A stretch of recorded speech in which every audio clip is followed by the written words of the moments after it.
Ça fait bientôt un mois que nous sommes en 2025 et je pense qu'il est temps de faire un bilan de l'année qui vient de s'écouler. Au niveau dessin, cette année a été principalement axée sur l'apprentissage des fondamentaux. Bien que je dessine depuis 4-5 ans, je n'avais jamais pris le temps de voir de manière approfondie la théorie. Je dessinais plutôt au feeling. En décembre 2023, j'ai acheté les cours qui me manquaient sur le site d'apprendre à dessiner. J'ai pris des cours sur les bases du dessin, le croquis et le portrait. J'ai donc passé le premier trimestre de 2024 à revoir les bases sur la perspective, la gestion des valeurs et le croquis d'observation. C'est une période où j'ai beaucoup appris, même si c'était pas forcément amusant. Mais je pense que c'était plus que nécessaire. D'ailleurs, j'ai vu une belle amélioration de mes dessins grâce à ces cours. Globalement, je me sens plus libre dans ce que j'ai envie de dessiner car j'arrive mieux à analyser et à représenter les sujets qui m'intéressent. Donc je suis plutôt contente. De fin juin à début novembre, j'ai fait une pause dans mon apprentissage, puis j'ai repris avec le dessin de portrait. Je trouve que c'est une des choses que je préfère dessiner, même si pendant un moment ça a été une source de frustration car je n'arrivais pas à faire des portraits réalistes. Mais maintenant que j'ai revu les bases du dessin et les repères pour les proportions, je trouve que j'y arrive mieux. Normalement, j'avais prévu de voir ou revoir tous les cours que j'avais achetés sur ce site durant cette année 2024, mais finalement je pense que j'ai vu trop haut, car j'ai réussi à en faire que 3 sur les 7 que j'ai. Après, ce n'est que partie remise, je les ferai plus tard. En tout cas, si vous vous sentez un peu perdu dans votre dessin et que vous ne savez pas comment progresser, je vous conseille de revoir les bases. D'abord la perspective, puis la gestion des valeurs, la composition, la théorie des couleurs et enfin l'anatomie si vous avez envie de dessiner des personnages. Normalement, ça devrait vous aider à débloquer la situation. À côté de tout cet apprentissage, j'ai quand même eu le temps de faire quelques petits projets perso à l'aquarelle, ce qui m'a permis de conserver un équilibre entre apprentissage et amusement. En octobre, j'ai participé au Northingtober. Normalement, je n'avais pas prévu d'y participer. Mais finalement, fin septembre, je me suis motivée à le faire car c'est la dernière année où j'étais sûre d'avoir du temps pour y participer. Je ne vais pas vous faire un bilan détaillé de ce challenge car je l'ai déjà fait dans une autre vidéo. En tout cas, je suis fière d'avoir réussi à faire les 21 aquarelles dans les temps. 2024 a aussi été une année où j'ai expérimenté plusieurs médiums. J'ai testé pour la première fois la gouache, mais je n'ai pas accroché. Je trouve que c'est compliqué de faire des dégradés de couleurs car la peinture se réactive. Sinon, j'ai continué à pratiquer l'aquarelle, qui je pense est mon médium de prédilection pour l'instant. En fin d'année, j'ai commencé à m'intéresser aux crayons de couleur. Je trouve que c'est un médium intéressant, car on peut être précis, on peut faire des beaux dégradés de couleurs, ça a aussi un aspect doux, et on peut prendre le temps de travailler une zone sans avoir peur que la couleur sèche. Je pense que je vais continuer à expérimenter ce médium en 2025, et je vous tiens au courant. Au niveau de mon style artistique, je n'ai pas vu d'évolution sur le papier.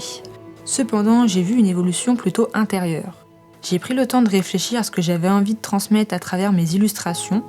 Pour l'instant, cette réflexion n'est pas encore aboutie, mais c'est normal, elle va continuer à se construire petit à petit avec le temps.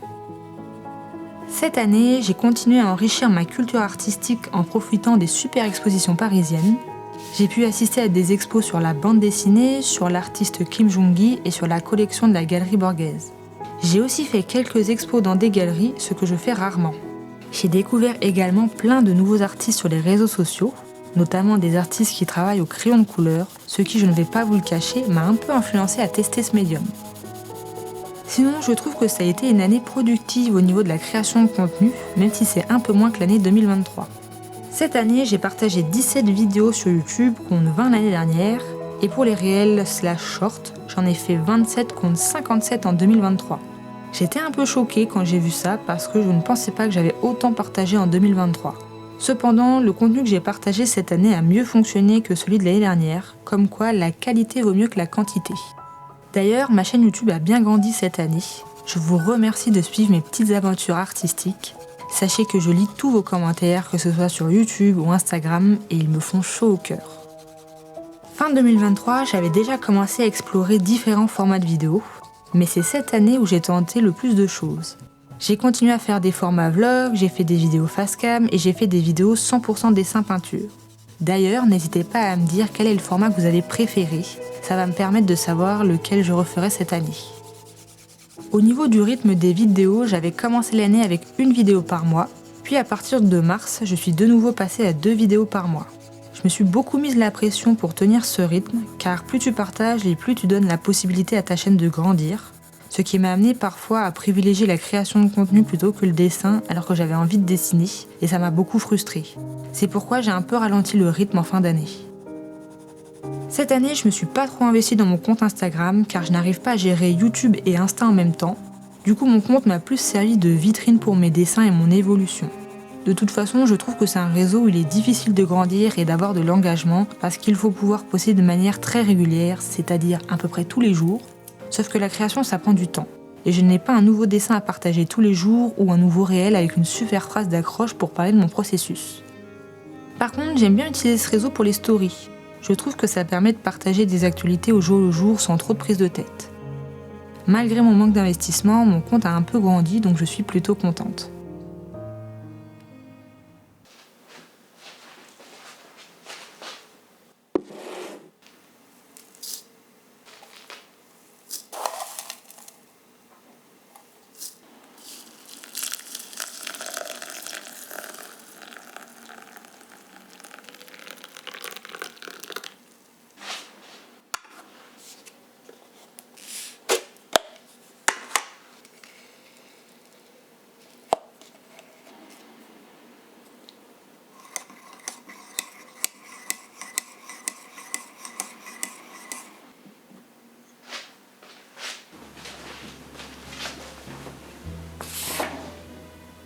Maintenant que je vous ai fait mon récapitulatif de 2024, j'ai envie de vous parler de mes souhaits pour 2025. Je préfère parler de souhaits plutôt que d'objectifs parce que je trouve que le mot objectif me met la pression. J'ai l'impression que je suis vraiment obligée de réaliser ça en 2025, sinon j'aurais raté mon année et j'ai pas envie d'être dans cette dynamique. Je préfère avoir des souhaits pour me donner une trame de ce que je pourrais faire durant cette année, mais si je les réalise pas, c'est pas grave, ce sera pour l'année 2026 et voilà. C'est pas dramatique en soi. En premier, comme j'ai pas pu faire tous les cours de dessin en 2024 que j'avais acheté sur le site d'apprendre à dessiner, j'aimerais bien pouvoir continuer ces cours. Donc continuer à apprendre le portrait, même si j'ai l'impression que je m'en sors pas trop mal en ce moment. Mais avoir dans les différentes angulations du visage, ça peut être plus ou moins compliqué on va dire. Et j'aimerais aussi gagner en rapidité. J'aimerais aussi forcément continuer petit à petit à dériver sur le reste du corps humain. Donc là je fais des portraits, donc après dériver sur des bustes, dériver sur des personnages entiers. Ce serait le projet final, pouvoir faire des personnages en entier dans des décors. Du coup forcément pour faire ça il faut aussi que j'apprenne la composition. J'avais déjà un petit peu commencé à l'apprendre en 2024. J'avais fait quand même 70% du cours du site d'apprendre à dessiner, mais je ne l'ai pas terminé et je trouve que j'ai pas pris assez de notes et j'aimerais pouvoir retravailler ce cours pour vraiment m'entraîner sur l'exercice qu'il avait donné parce que je me suis pas trop entraînée. J'aimerais pouvoir construire des illustrations de manière intéressante. Je sais pas si ça veut dire grand chose pour l'instant, mais en tout cas moi je me comprends sur ce que j'ai envie de faire. Faire des compositions plus recherchées pour pouvoir transmettre ce que j'ai envie de transmettre à travers mes dessins. Un autre cours de dessin que j'aimerais faire dans cette année 2025, c'est le cours sur la théorie des couleurs. J'avais déjà quelques notions sur la théorie des couleurs que j'avais apprises par-ci par-là sur internet, notamment pour l'aquarelle, mais j'aimerais voir ça de manière plus approfondie pour me permettre de bien choisir ma palette de couleurs pour mes illustrations. J'ai tout un cours que pareil j'avais acheté toujours sur le même site, je ne l'ai pas fait, mais celui-là pas du tout, donc je vais essayer de le faire cette année, ça serait bien. Et autre chose que j'aimerais faire cette année, c'est m'améliorer dans un médium, que ce soit aquarelle ou crayon de couleur, pour dans l'objectif de pouvoir faire des illustrations au complet avec un de ces médiums. Je sais pas si je peux dire jusqu'à maîtriser totalement la technique parce qu'en un an c'est très ambitieux. Voilà, là c'est vraiment viser très haut, mais c'est me sentir plus à l'aise on va dire dans un de ces médiums. Voilà. J'aimerais bien aussi en 2025 apprendre à dessiner des animaux. Voilà, j'en avais dessiné un petit peu cette année, enfin l'année dernière du coup.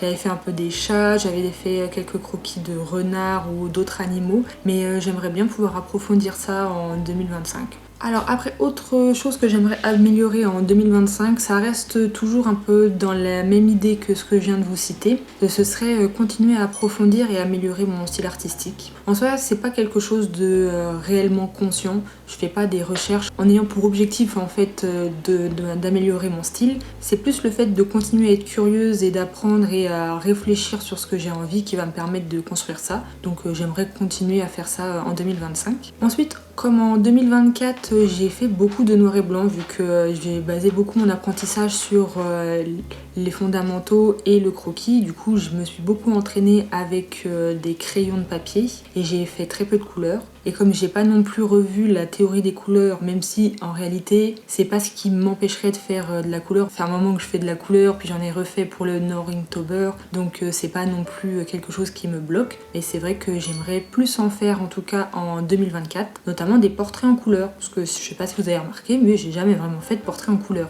Voilà, je pense que ça pourrait être un beau challenge pour 2025, faire des portraits en couleur. Je sais que j'avais déjà essayé d'en faire à l'aquarelle, mais c'était plutôt compliqué. Donc à voir si je vais réussir cette année à faire ça. Ensuite, dans une autre catégorie que le dessin, mais toujours dans quelque chose de créatif, j'aimerais m'améliorer en vidéo, notamment au niveau de ma prise de vue avec mon appareil photo. Parce que c'est vrai que j'ai investi dans un très bel appareil, mais ça fait un an et demi maintenant que je l'ai, et force est de constater que je n'utilise pas toutes les super options que cet appareil offre, ce qui est dommage. D'ailleurs, pour la petite anecdote, j'ai seulement appris il y a quelques semaines comment afficher l'histogramme sur mon écran qui me permet d'exposer correctement mes vidéos, ce qui est quand même dommage pendant un an et demi de ne pas avoir eu cet outil. Donc j'aimerais pouvoir vraiment l'exploiter au maximum en 2025, ce serait vraiment chouette. Puis maintenant que j'ai une lumière aussi, c'est quand même beaucoup plus facile de filmer et d'utiliser un appareil photo que quand j'avais pas de lumière. Pareil pour le montage, j'aimerais pouvoir améliorer mes vidéos et le montage que je fais. J'ai pas vraiment d'idée précise, mais s'il y a 2-3 points que j'aimerais améliorer, comme par exemple l'utilisation du texte, j'aimerais pouvoir mieux retranscrire mon identité dans mes vidéos. C'est encore un petit peu vague comme idée, mais je vais la creuser par moi-même durant cette année et on verra bien ce que j'arrive à faire. On continue sur l'apprentissage. Autre chose que j'aimerais apprendre cette année, et je pense que ce sera la dernière, parce que déjà avec tout ce que je vous ai cité, je pense que je serai bien occupée. J'aimerais pouvoir apprendre à me servir de Affinity Photo. Alors qu'est-ce que c'est Affinity Photo pour ceux qui connaissent pas? C'est un équivalent de Photoshop, mais ça vient pas de la suite Adobe, ça vient de la suite Affinity. Alors il paraît qu'on peut faire la même chose que sur Photoshop, donc c'est-à-dire pour mon utilisation, ce serait pour retoucher les scans de mes illustrations pour pouvoir avoir un bon fichier numérique et pouvoir les imprimer par la suite. Je pense qu'après il y a d'autres équivalents peut-être en site qui ne sont pas payants, parce que oui, celui-ci est payant. Moi je l'ai pas eu très cher parce qu'il y avait une promotion sur la sortie de la deuxième version et en gros j'avais payé 89 pour toute la suite Affinity. C'est plutôt pas mal en sachant que du coup là je l'ai à vie, je paye pas d'abonnement comme Photoshop, donc c'est plutôt bien. Après je ne sais pas m'en servir, ça c'est un peu le point négatif et c'est ce que j'aimerais apprendre à faire cette année. J'ai commencé à apprendre un petit peu quelques petites fonctionnalités on va dire durant ce début d'année, mais j'aimerais pouvoir retoucher en fait des scans de manière professionnelle, ce serait bien.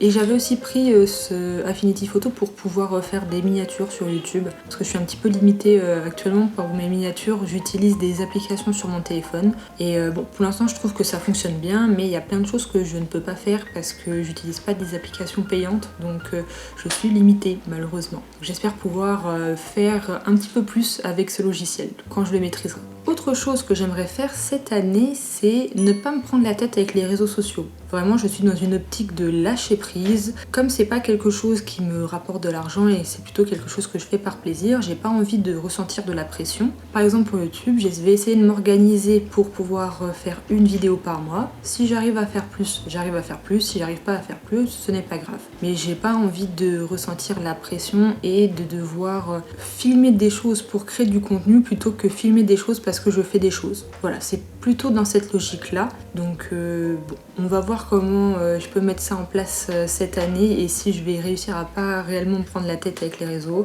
J'ai certains doutes sur ça, je pense que ça va me mettre encore un petit peu de stress, mais j'aimerais quand même avoir une relation plus saine avec les réseaux sociaux, que ce soit avec YouTube ou Instagram aussi.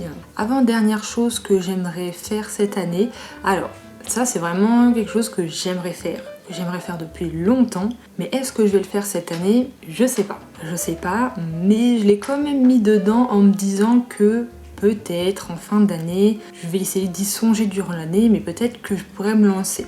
J'en avais déjà parlé dans la vidéo sur la foire aux questions, et je vous avais dit que moi moi, dans mes objectifs, j'aurais bien aimé un jour pouvoir ouvrir une boutique en ligne où je pourrais vendre mes illustrations et peut-être faire aussi des commandes personnalisées. Donc peut-être, je me suis dit peut-être que cette année, ce serait l'année où je sauterais le pas et j'essaierais d'ouvrir ça plutôt en fin d'année parce que c'est quand même quelque chose qui demande de l'organisation. Il faut pouvoir trouver un site où mettre sa boutique, savoir si on imprime en imprimerie et du coup choisir quelle imprimerie ou acheter une imprimante et imprimer à la maison, voir comment on envoie tout ça, enfin les réglementations, construire le site, construire une collection, enfin etc. etc. Apprendre à communiquer dessus, c'est quand même un petit peu de boulot derrière ça, mais c'est un projet qui me tient à cœur et que j'ai envie de mettre en place peut-être en fin d'année ou alors en 2026, on verra. Toujours dans l'idée de pas de pression, mais je me laisse la possibilité de peut-être me lancer cette année. On verra exactement comment je me sens en milieu d'année et après j'aviserai. Dernier souhait pour cette année 2025, c'est un souhait un petit peu autre mais qui rejoint quand même tout ce qui est créatif. Mais ça va être plus lié au social. Je le dis souvent, mais le dessin et tout ce qui est, du moins je vais parler pour ce que je connais, mais on va dire art graphique, c'est quelque chose, une passion assez solitaire. Voilà, c'est pas comme un sport d'équipe où tous les mardis tu vas rejoindre tes potes et hop, vous allez faire un match ensemble. Là, t'es vraiment seul chez toi avec peut-être une série, une vidéo, que sais-je, et tu dessines. Et ce que j'aimerais faire cette année, c'est rencontrer plus de personnes en dehors des réseaux sociaux qui sont des personnes créatives pour pouvoir faire des expos, parler de créativité, s'inspirer ensemble, enfin peu importe, mais juste pouvoir rencontrer plus de personnes créatives, ça ce serait vraiment super. Je sais pas exactement comment je vais rencontrer ces personnes créatives. Je me dis peut-être des fois en rencontrant des gens sur les réseaux sociaux, après on peut peut-être passer dans le réel et aller boire un café et discuter ou aller voir une expo, peu importe. Enfin je sais pas, je vais voir. J'avais déjà tenté 2-3 choses cette année, je vais continuer l'année prochaine, mais c'est vrai que j'ai toujours eu envie de pouvoir me construire un petit cercle de personnes créatives autour de moi pour pouvoir échanger. Parce que je trouve que c'est vraiment quelque chose d'inspirant de pouvoir partager sa passion avec quelqu'un d'autre et de pouvoir voir comment d'autres personnes vivent leur créativité. Alors, je trouve ça vraiment chouette et puis c'est aussi cette notion de partage qui est importante en fait dans tout ce qui est créatif. Donc voilà, j'aimerais pouvoir mettre ça en place durant cette année 2025. J'ai fait le tour de tout ce dont j'avais envie de vous parler pour cette vidéo. N'hésitez pas à me dire en commentaire si vous avez des souhaits pour cette année 2025, s'il y a des projets que vous aimeriez mettre en place, ou si vous avez envie d'apprendre certaines choses en dessin, ou je sais pas. Dites-moi ce que vous avez envie pour cette année. Et moi je vous dis à bientôt pour une nouvelle vidéo et n'oubliez pas de rester créatif.